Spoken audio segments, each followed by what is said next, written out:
Imagine earning double than what you do now, paying zero income taxes, and living in one of the cleanest, safest cities in the world, which is just 3 hours from India.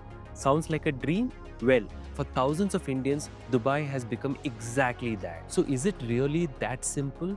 Is moving to Dubai actually a good idea? By the way, I'm Nikhil, a chartered accountant. I've spent nearly 2 decades working with EY, PwC, and one of India's top wealth management firms before launching my own startup. And this is Finicky, where we simplify money, no jargon, just truth. In this video, we're diving deep into the shiny promises and the less glamorous truths. From tax-free salaries and luxurious lifestyle to high living cost and visa realities, we'll uncover what social media doesn't always tell you. Stay till the end because we will not only compare real salary differences between India and Dubai, but also explore hidden limitations that might completely change your decision. Let's begin with why so many Indians, especially salaried professionals and business people, are exploring Dubai. Number one, no income tax, one of the biggest pulls. In India, if you earn 20 to 25 lakhs per year, you're likely to pay 30% tax. That's nearly 6 to 7 lakhs gone. In Dubai, zero, which means a higher in hand income. Number two, proximity to India. Indians being Indians, we want to live outside our country but also close to our homes. With Dubai just 3 to 4 hours flight from major Indian cities like Mumbai, Delhi, which makes family visit and business travel much easier. Number three, Indian diaspora. In Dubai, you won't feel out of place because Dubai has 3.5 million Indians. You'll find everything familiar with temples, Indian foods, and festivals. And finally, Dubai gives you global exposure. Whether you are in finance, tech, construction, or hospitality, Dubai gives you a chance to work in a multicultural, global connected environment. So it's important to have the knowledge about the real income comparison between dirhams and rupees. So before we move to the pros and cons of moving to Dubai, let's break down the numbers with real example. Say you're earning around 20,000 per month in Dubai, which could make roughly about 4,50,000 per month in India. I know it sounds like a dream, but now compare it with earning 4,50,000 per month in India. In India, your in-hand drops after 30% tax, provident fund, etc. You might take home around 3.15 lakhs to 3.25 lakhs. In Dubai, you get the full 20,000 dirhams, no taxes, no PF, no deductions.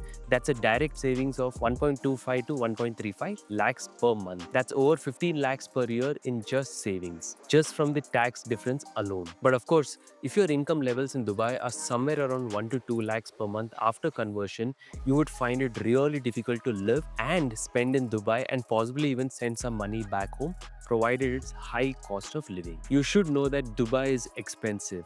Rent, school fees, fuel, groceries, it adds up. Let's break it down. It would cost you about 4 to 6,000 dirhams per month for a one-bedroom apartment in decent area. Groceries and dinings are slightly higher than India, but manageable with budgeting. And if you have kids, education is a big expense.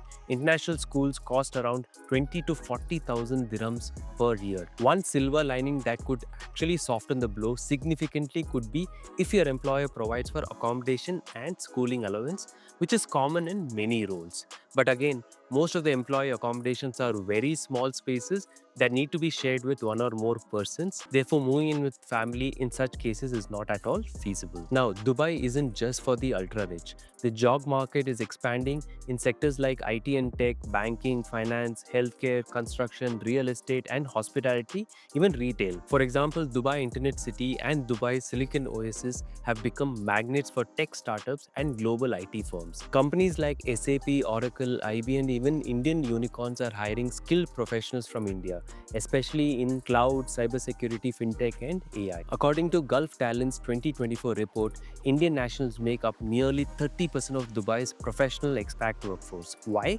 Because of a strong technical expertise, adaptability, and English fluency. Salaried roles, especially in the tech and finance, now start at around 12,000 dirhams to 25,000 dirhams per month, depending on the experience. Also, if you're a business owner or freelancer, the UAE also offers freelance visas and business-friendly zones. These come under free zones like Dubai Media City or Dubai Design District, where you don't need a local Emirati partner to register a company. You get 100% ownership, access to office space, and a pathway to sponsor your own visa. In other words, whether you're a salaried professional or an entrepreneur, Dubai isn't just possible, it's practical. But of course, money isn't the only factor. Let's talk about lifestyle because money means nothing if life feels stressful, unsafe, or low quality. First, safety. Dubai ranks consistently among the top 10 safest cities in the world, with crime rates so low they are almost negligible. The government has strict laws and near universal surveillance, which might sound intense, but it ensures a secure environment, especially for families. Then comes infrastructure. Public transport like Dubai Metro is clean, efficient, and affordable. Roads are world class, and medical facilities often rival or exceed what you find in Indian metros. Private hospitals in Dubai are equipped with cutting edge technology, and doctors come from all over the world. Add to the global access, living in Dubai puts you within 6 to 7 hours of travel to Europe, Africa, Southeast Asia, and India. That makes it incredibly convenient for frequent flyers, whether for business or leisure. And let's not forget the cleanliness and order. No potholes, no chaotic traffic, no garbage filled streets. It's a city that works, and for many Indians used to urban clutter, that's a refreshing change. Now, let's get into the numbers because this is where it gets real. Dubai gives you more in hand, and if you're financially disciplined, you can save 2 to 3x more in the same job profile than you would in India. Suppose you earn around 2 lakhs per month in India, that's around 8,800 dirhams. Now, consider a similar job in Dubai offering around 15,000 dirhams per month. Sounds like a 70% increase on paper, but here's the catch. Dubai has zero personal income tax.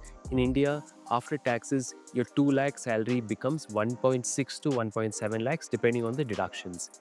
But in Dubai, your 15,000 dirhams remains 15,000 dirhams in hand. No income tax, no professional tax, no deduction. So let's convert. Your 15,000 dirhams is approximately 3.47 lakhs. That's double the take home from a similar designation, even if the base salary gap doesn't seem huge. But let's keep it real. Dubai isn't one-way ticket to paradise. There are real limitations that many people tend to ignore when blinded by the skyline and tax-free salary. First, no permanent residency. Unlike countries like Canada, Australia, or the UK, UAE doesn't offer PR or citizenship to the expats. Your right to stay is completely tied to your job or visa. Lose your job and you have 30 to 60 days to find another, or you're out. Of course, there's a golden visa scheme that's available in Dubai, but that's not for everyone. It comes with a upfront heavy investment. Second, job security isn't always great. Layoff can be sudden, and there's no labor code scheme like India where you could fight wrongful terminations easily. Your employment is often at will, especially in private sector. And then there is cultural adjustments. Dubai is modern and liberal for the region, but it's still an Islamic country. Alcohol consumption is restricted, public display of affection are frowned upon, certain clothing or behavior can lead to legal trouble. You need to understand and respect the cultural norms. Financially, it's easy to fall into the trap of lifestyle inflation. With luxury malls, fine dining, and zero taxes, many people overspend and ironically save less in Dubai than they would have done back home. Also, medical insurance isn't always fully covered by employers. You need to read the fine print of your offer letter. Medical expenditure is pretty expensive there, and a family medical plan can cost you around 5 to 10,000 dirhams per year, which can be a serious out of pocket expense. So, who should really think about Dubai? If you are a mid to senior level professional earning around 15,000 dirhams per month or a business owner who want a tax efficient international base, Dubai can be a smart move. It's also a great choice if you're someone who wants a global exposure, higher savings, and a better lifestyle without being too far from India. Flight from Mumbai to Dubai is just 3 hours, which is closer than Delhi to Chennai. But it's not ideal for freshers expecting to make it big without experience, people moving without a confirmed job or a backup funds, anyone who isn't financially disciplined. Dubai gives you freedom, but it comes with great responsibility. If you have a solid job offer, understand the cost of living, and know how to manage your finances, Dubai can change your life. You'll save more, live better, and gain global exposure, all without needing to cross continents. But it's not a shortcut to success. It's a well oiled system that rewards skill, hard work, and discipline. So ask yourself, do you have a plan? Do you have a buffer fund? Do you understand the culture? Are you ready to work and not just flex? If yes, then Dubai might just be the best decision you may ever make. Let me know in the comments below, would you move to Dubai if you had a chance? And what's that one thing holding you back? If you found this video valuable, don't forget to like and subscribe, and I'll see you in the next one. Till then, let's make finances less tricky with Finicky.